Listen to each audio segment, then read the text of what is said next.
नमस्कार दोस्तों, Vijendra Soni Ganganagar YouTube channel पर आपका फिर से स्वागत है। दोस्तों, आज आप और हम मिल करके रोमन भूगोलवेत्ता से संबंधित विस्तृत जानकारी जुटाएंगे। रोमन भूगोलवेत्ता, देखिए हमने पिछली वीडियो में ग्रीक भूगोलवेत्ता की बात की थी। ग्रीक भूगोलवेत्ताओं के तुरंत बाद रोमन भूगोलवेत्ताओं की बारी आती है। रोमन और ग्रीक दोनों मिल करके भूगोल में शास्त्रीय काल कहलाया था। कौन सा शास्त्रीय काल? प्राचीन शास्त्रीय काल। तो आज प्राचीन शास्त्रीय काल की दूसरी कड़ी जो है रोमन भूगोलवेत्ता, उनकी हम विस्तृत से जानकारी जुटाएंगे। उसी पर मैं ये वीडियो लेकर के आया हूँ। तो स्टार्ट करते हैं रोमन भूगोलवेत्ता। लेकिन उससे पहले यदि आप मेरे चैनल पर नए हैं तो मेरा चैनल सब्सक्राइब कर दें, और वीडियो पसंद आए तो आप इसे लाइक करना और बेल आइकन जरूर दबाना, वीडियो शेयर जरूर करना, ताकि भूगोल के सभी विद्यार्थियों के पास ये वीडियो पहुंच जाए। रोमन कालीन भूगोलवेत्ताओं के अंतर्गत हमें सबसे पहले जो काम करना है वो इनका कालक्रम निर्धारित करना है। ये चीज़ हमें ध्यान में रखनी है। देखिए, इसमें सबसे पहले स्ट्रेबो का नाम आएगा, फिर प्लिनी का नाम आएगा, फिर टॉलमी, और अंतिम जो रोमन काल का जो अंतिम भूगोलवेत्ता है वो कौन होगा? पोम्पोनियस मेला। ये चीज़ ध्यान में रखनी है, इस पर डायरेक्ट सवाल पूछ लिया जाता है। इसके बाद हम इनमें सबसे पहले स्ट्रेबो को हल करते हैं। स्ट्रेबो ने भौगोलिक विचारधारा के बारे में क्या बताया, उसकी हम चर्चा करते हैं। स्ट्रेबो रोमन कालीन भूगोलवेत्ताओं में सबसे पहले स्ट्रेबो का नाम आया। स्ट्रेबो ने बसे हुए संसार के ज्ञात भाग का वर्णन किया है। ये इंपॉर्टेंट सवाल है, यहीं से बनेगा। और इसके लिए 17 पुस्तकों का पूरा ग्रंथ लिखा है।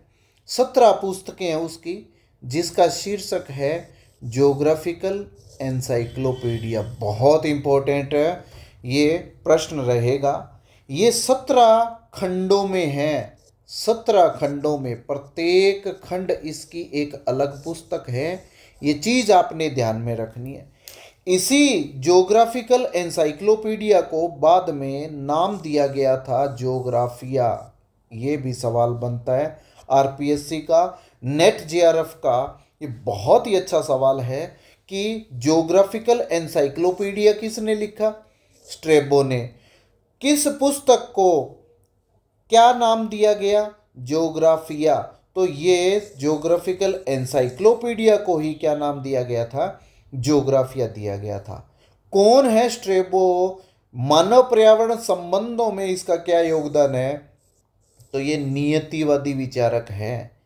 और रोमन कालीन जो भूगोलवेत्ता है उसमें सबसे पहले नियतिवादी विचारकों में किसका नाम आता है? स्ट्रेबो का नाम आता है। वर्णन कैसा था उसका? प्रादेशिक भूगोल के अंतर्गत उसका सारा वर्णन रहता था। देखें, हमने पीछे तो 2 प्रकार के शास्त्रीय काल है। एक प्राचीन शास्त्रीय काल है और एक नवीन शास्त्रीय काल है। प्राचीन शास्त्रीय काल में हमने ये पढ़ा कि भूगोल में क्या पढ़ना है, और नवीन शास्त्रीय काल में हमें ये पढ़ा है कि भूगोल को कैसे पढ़ना है। और कैसे को हमने किस रूप में समझा था? एक तो क्रमबद्ध अध्ययन के रूप में समझा था। आगे फिर से जिक्र होगा जब हम जर्मन भूगोलवेत्ताओं की सीरीज पढ़ेंगे। तो इसमें क्रमबद्ध की बात की थी और रिटर का प्रादेशिक अध्ययन भी बात की थी। क्रमबद्ध हमने हम्बोल्ट की बात की थी। लेकिन यदि प्राचीन शास्त्रीय काल में हम प्रादेशिक भूगोलवेत्ताओं की कड़ी में यदि नाम जोड़ते हैं तो वो किसका नाम जोड़ेंगे? स्ट्रेबो का नाम जोड़ेंगे। प्रादेशिक भूगोल का पिता माना जाता है। वह पहला व्यक्ति था जिसने भूगोल को क्षेत्रवर्णी विज्ञान कहा था। देखें, वर्तमान में जर्मन भूगोलवेताओं की कड़ी में यदि क्षेत्रवर्णी भूगोलवेताओं की सीरीज हम जोड़ते हैं तो उसमें रिस्थोफेन का नाम आता है, हेटनर का नाम आता है, अमेरिकी में हार्टशॉन का नाम आता है। लेकिन प्राचीन शास्त्रीय काल की बात करें तो उसमें स्ट्रेबो कौन है? क्षेत्रवर्णी विज्ञान घोषित करने वाला व्यक्ति है। कहा जाता है कि स्ट्रेबो ने कॉपी की है। किसकी कॉपी की है? इरेटोस्थनीज की कॉपी की है। हालांकि ऐसा नहीं है, लेकिन भूगोलवेत्ता स्ट्रेबो को इस दृष्टिकोण से देखते हैं कि वो इरेटोस्थनीज के जो भौगोलिक निबंध हैं उनके कॉपी के रूप में स्ट्रेबो को माना जाता है। ये प्लेगियरिस्ट, जिसको हम कह देते हैं नकल करने वाला व्यक्ति, जो कौन माना जाता है? स्ट्रेबो माना जाता है। इसके बाद में स्ट्रेबो का 41 खंडों का बहुत ही महत्वपूर्ण एक संग्रह है, जिसको हम हिस्टोरिकल मेमोरीज की बात कर देते हैं, जिसको हिंदी में कहते हैं ऐतिहासिक इतिवृत्त। यही सवाल बहुत बार पूछा हुआ है। ये ऐसे भी पूछा जाता है कि ये ग्रंथ किसने लिखा, और दूसरा इस पे सवाल बनता है कि ये कितने खंडों में है। 43 खंडों में है। ये चीज़ आपने ध्यान में रखनी है। यही वो पहला विद्वान है जिसने भूगोल की शाखाएं कौन सी? गणितीय, भौतिक, राजनीतिक और ऐतिहासिक को निबंधों में संग्रहित किया है। ये बहुत इंपॉर्टेंट सवाल है। यह प्रयास स्ट्रेबो का ही था क्या कि विश्व को प्राकृतिक भागों में विभक्त करने पर जोर दिया था। राजनीतिक सीमाओं में नहीं बांधा था उन्होंने, प्राकृतिक भागों में विभक्त किया था। इसीलिए तो इसका अध्ययन कैसा कहलाता है? प्रादेशिक अध्ययन कहलाता है। प्रादेशिक। ये चीज पृथ्वी को गोलीय और ब्रह्मांड के केंद्र में बताया था। ये बड़ी इंपॉर्टेंट बात है। उसने महान यूनानी कवि होमर के कार्यों की प्रशंसा करते हुए भौगोलिक ज्ञान का संस्थापक बताया था। किसको? होमर को। होमर को। तो होमर को भौगोलिक ज्ञान का संस्थापक बताने वाला व्यक्ति कौन था? वो स्ट्रेबो ही है। स्ट्रेबो ने इरेटोस्थनीज द्वारा दिए गए एशिया के मानचित्र को बिना किसी परिवर्तन के ही अपने कार्यों में अपनाया था। तभी तो आलोचना हुई थी क्या कि इसने इरेटोस्थनीज के कार्यों का सेम एज इट इज अपने जो ग्रंथ है उसमें उतार लिया था। इसीलिए तो स्ट्रेबो को साहित्यिक चोर माना गया है। ये चीज आपने ध्यान में रखनी है। यही वो व्यक्ति है जिसने विसुवियस को जलता हुआ पर्वत कहा था। बड़ा इंपॉर्टेंट प्रश्न है ये। ज्वालामुखी राख से बनी मिट्टी को अंगूर की बेलों के लिए लाभदायक बताया था। यही वो व्यक्ति है जिसने भूमध्य सागरीय कृषि की बात की है। भूमध्य सागरीय कृषि की बात की है। और भूमध्य सागरीय कृषि के अंतर्गत कौन सी फसल महत्वपूर्ण है? अंगूर की फसल। ये चीज ध्यान में रखनी है। यही वो व्यक्ति है जिसने हिपार्कस पॉलीबियस पोसिडोनियस का अनुगामी बना था। पोसिडोनियस, हिपार्कस, पॉलीबियस की जो भी अवधारणा है यूनानी काल में, उसको आगे बढ़ाने वाला व्यक्ति कौन है? तो वो स्ट्रेबो है। ये माना जाता है स्ट्रेबो की तरफ से कि उसने इरेटोस्थनीज का अनुसरण नहीं किया है, लेकिन वास्तव में उसके जो मानचित्रों का अनुसरण किया है। इसीलिए इसको क्या कह देते हैं? साहित्यिक चोर कह देते हैं। इरेटोस्थनीज को होमर की विचारधाराओं के विरुद्ध माना है। ये इंपॉर्टेंट चीज बनती है। इरेटोस्थनीज को होमर की विचारधारा के विरुद्ध माना है। होमर को वो क्या मानता है? वो होमर को यहाँ पर देखें, यहाँ पर भौगोलिक ज्ञान का संस्थापक मानते हैं। लेकिन इरेटोस्थनीज को क्या कहा है उसने? कि वो होमर की विचारधाराओं के विरुद्ध हैं। होमर की जो भी विचारधाराएं हैं उसके विरुद्ध है। हालांकि भूगोल को ज़्यादा नज़दीक से इरेटोस्थनीज ने बताया है, फिर भी स्ट्रेबो का मानना है कि होमर ज़्यादा नज़दीक से भूगोल का वर्णन कर पाया है। ज्योग्राफिकल एनसाइक्लोपीडिया जो अभी हम करके गए हैं 17 खंडों में से 11 से 16 खंड तक जो 6 जिल्दें हैं, 6 किताबें हैं, उसमें एशिया का वर्णन मिलता है। आया हुआ सवाल है नेट जेआरएफ का बहुत इंपॉर्टेंट सवाल बनता है कि ज्योग्राफिकल एनसाइक्लोपीडिया में एशिया का भौगोलिक वर्णन कहाँ मिलता है, तो 11 से 16 नंबर किताब जो है, 6 किताबें हैं, उनमें इसका वर्णन मिलता है। भारत का वर्णन कहाँ मिलता है, 15वीं किताब में मिलता है, ये ध्यान में रखना है। गंगा नदी के उद्गम और पतन का वर्णन किया है। अंतिम भाग में किसका वर्णन मिलता है, तो अफ्रीका महाद्वीप का वर्णन मिलता है। ये स्ट्रेबो की बहुत इंपॉर्टेंट बात है। वो स्ट्रेबो ही है जिसने नील नदी के बारे में भी चर्चा की है। नील नदी में के बारे में क्या बताया है कि नील नदी का जो मिस्र का हिस्सा है, मिस्र में बाढ़ के कारणों को स्पष्ट करते हुए बताया है कि ग्रीष्म काल में इथोपिया के पर्वतों में अधिक वर्षा की वजह से प्रतिवर्ष बाढ़ नहीं आती है, उसके अन्य कारण भी रहे होंगे। ये चीज कौन बताता है, ये बताने वाला स्ट्रेबो है। नेक्स्ट है प्लिनी। देखें, प्लिनी की 3 महत्वपूर्ण चीजें हैं। एक तो इसका ग्रंथ हिस्टोरिका नेचुरलिस। हिस्टोरिका नेचुरलिस ग्रंथ किसने लिखा, प्लिनी ने लिखा।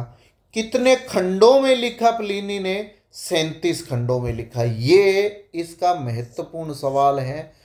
एक हिस्टोरिका नेचुरलिस से 2 सवाल निकल गए कि किसने लिखा और कितने खंडों में लिखा। ये इंपॉर्टेंट सवाल है। इस पुस्तक में ब्रह्मांड, जीव विज्ञान तथा मानव विज्ञान का वर्णन मिलता है। किसमें, हिस्टोरिका नेचुरलिस में। तो इसका कंटेंट भी हमने ध्यान में रखना है। क्लियर है। एक इसका ग्रंथ है मेट्रोलॉजी का। देखें, एक मेटीरियोलॉजी का,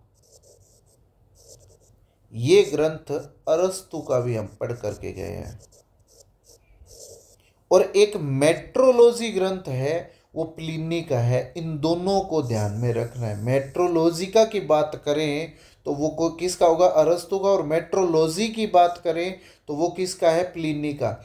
इस ग्रंथ में भौतिक भूगोल और जलवायु विज्ञान के तथ्यों का विवरण किया गया है। ये इंपॉर्टेंट बात है प्लिनी की। प्लिनी की ये बातें ही आपको ध्यान में रखनी। क्लियर है। नेक्स्ट, टोलमी। पूरा नाम क्या है इसका, क्लाडियस टोलमी। सवाल पूछा हुआ है, ध्यान में रखना है। कहाँ से संबंधित था, मिस्र से संबंधित था। किस भूगोल की शाखा में इसकी अहम भूमिका रही है, योगदान रहा है। गणितीय भूगोल के ठोस नियमों और सिद्धांतों को विकसित किया है। स्ट्रेबो की तरह देखें, स्ट्रेबो ने किसकी कॉपी की थी, इरेटोस्थनीज की। इरेटोस्थनीज की क्या चीज, उसके मानचित्र चुराए थे, ये माना जाता है। लेकिन टोलमी को साहित्यिक चोर कहा जाता है। ये चीज ध्यान में रखना। यदि साहित्यिक चोर में आपको स्ट्रेबो भी मिले, टोलमी भी मिले, तो उत्तर टोलमी होगा। ये बहुत इंपॉर्टेंट सवाल है। ये चीज ध्यान में रखनी है। साहित्यिक चोर को इंग्लिश में क्या कहते थे, प्लेगरिस्ट। प्लेगरिस्ट। क्लियर है। इसका सबसे महत्वपूर्ण जो ग्रंथ है वो है द सिंटैक्सिस, जिसको ई मैजिस्ट्री भी कहते हैं, जिसका अर्थ होता है महान संश्लेषण। क्लियर है। इसकी बहुत ही इंपॉर्टेंट कृति जो है, सबसे महत्वपूर्ण जो कृति है वो अल्मागेस्ट। अल्मागेस्ट ये इंपॉर्टेंट सवाल है। आरपीएससी ने बहुत ही बार पूछा हुआ है, नेट जेआरएफ में बहुत ही बार पूछा हुआ है। और इसने असिस्टेंट प्रोफेसर की, चाहे वो हरियाणा की हो, उत्तराखंड की हो, आरयू की हो या आरपीएससी की हो, सब में ये सवाल रिपीट हुआ है। क्यों, इसी जो ग्रंथ है इसका अनुसरण अरब भूगोलवेता भी करेंगे। उसकी हम अरब भूगोलवेताओं की जो वीडियो लेकर के आएंगे उसमें इसका जिक्र करेंगे कि कौन है वो व्यक्ति जो अल्मागेस्ट को अरबी रूपांतरण में लिखता है। ये चीज़ आपने ध्यान में रखनी है। दूसरी जो महत्वपूर्ण किताब है इसकी वो है द ज्योग्राफी। इसे भूगोल की गाइड कहते हैं। बहुत इंपॉर्टेंट सवाल है। भूगोल की गाइड किसे कहा जाता है, द ज्योग्राफी को। किसने लिखी, टॉलमी ने लिखी। क्लियर है। अब इसे भूगोल की गाइड क्यों कह देते हैं, क्योंकि मानचित्र प्रक्षेपों के उत्तम सिद्धांत इसी किताब में मिलते हैं। टोलमी द्वारा वर्णित हैं। क्लियर है। इसके बाद टोलमी ने हिपार्कस के मतों की दृढ़ता से पालन किया है। इंपॉर्टेंट चीज बनती है। उसकी रचना द गाइड टू ज्योग्राफी बहुत ही बार पूछा हुआ है। द गाइड टू ज्योग्राफी किसने लिखी है? तो टोलमी ने लिखी है। इस पुस्तक में उसने ऑस्ट्रेलिया को अज्ञात देश मान करके हिंद महासागर को बंद समुद्र बताया था। ये बड़ा इंपॉर्टेंट है। क्या हिंद महासागर बंद समुद्र है क्या? नहीं है। ये चीज इसने गलत बताई थी, लेकिन हिंद महासागर का वर्णन किया था, इसलिए इंपॉर्टेंट बनता है। प्रधान मध्याह्न को टोलमी ने कन्नारी द्वीप से गुजरते हुए बताया था। इंपॉर्टेंट चीज है ये। प्रधान मध्याह्न कौन है? 0 डिग्री देशांतर रेखा। 0 डिग्री देशांतर रेखा को कहां से निकलते हुए बताया था? कन्नारी द्वीप से। टोलमी वो प्रथम विद्वान है जिसने मानचित्र में वोल्गा नदी की पहचान की थी, और वोल्गा नदी को तब क्या कहा जाता था? राह कहा जाता था, और उसे अंकित भी किया था। ये वोल्गा नदी को ही विशेष मानता था, इसीलिए टोलमी वो व्यक्ति है जिसने विश्व की सबसे लंबी नदी जो है, विश्व की सबसे प्रमुख नदी जो है, वो वोल्गा नदी को ही माना था। सबसे पहले टोलमी ने गंगा नदी किस रूप में? बंगाल की खाड़ी के रूप में मानचित्र पर दर्शाया था। टोलमी वो व्यक्ति है जिसने मानचित्र में प्रयुक्त दूल्हे व प्रसूम, बहुत इंपॉर्टेंट सवाल है, दूल्हे सबसे उत्तरतम और प्रसून सबसे दक्षिणतम स्थान माना था। किसका? पूरे विश्व का, पूरे ग्लोब का सबसे उत्तरतम स्थान दूल्हे को माना था, दक्षिणतम प्रसूम को माना था। किसने? टोलमी ने। यह बड़ा इंपॉर्टेंट सवाल बन जाता है। टोलमी ने एक कथन क्या कहा था कि भूगोल वह विज्ञान है जो मानचित्रण की कला से संबंधित है। देखिए, मानचित्र की बार बार बात आ रही है, टोलमी से संबंधित, ध्यान में रखना है इसको। इसके अन्य ग्रंथ कौन से हैं? प्लेनेटरी हाइपोथेसिस, जिसको ग्रहीय परिकल्पना कहते हैं, और एक अनेलिमा है। अनेलिमा विश्व मानचित्र की रचना के लिए संशोधित शंक्वाकार प्रक्षेप बनाने का श्रेय किसको जाता है? टोलमी को ही जाता है। तो ये टोलमी से संबंधित बहुत महत्वपूर्ण चीजें थी, इन सब को ध्यान में रखना है। यहाँ से सवाल आने के चांस जरूर रहेंगे। फिर अंतिम जो रोमन कालीन भूगोलवेत्ता है उसमें नाम आता है पोम्पोनियस मेला का। यही सवाल बनता है इसका कि अंतिम इतिहासज्ञ या भूगोलवेत्ता जो रोमन काल का अंतिम है वो कौन है? पोम्पोनियस मेला है। इसकी 3 किताबें हैं। कौन सी? कॉस्मोग्राफी, डिकोरोग्राफिया और स्काईलैक्स। अब कॉस्मोग्राफी का संबंध ब्रह्मांड विज्ञान से है। डिकोरोग्राफिया का संबंध 5 वृहद कटिबंध में विभाजित करने से। किसको? विश्व को। और स्काईलैक्स में शीतोष्ण कटिबंध को मानव निवास के लिए सबसे अनुकूल स्थान बताया है। किसने? पोम्पोनियस मेला ने। आज भी शीतोष्ण कटिबंधी मानव निवास के लिए सबसे अनुकूल स्थान है। ये चीज आपने रोमन से ध्यान रखनी है। तो ये थे हमारे रोमन भूगोलवेत्ताओं के वर्णन, जिसमें सबसे पहले आपने स्ट्रेबो को पढ़ा, फिर प्लिनी को पढ़ा, फिर टोलमी को पढ़ा, फिर पोम्पोनियस मेला को पढ़ा। उम्मीद है आपको ये वीडियो बहुत पसंद आई होगी।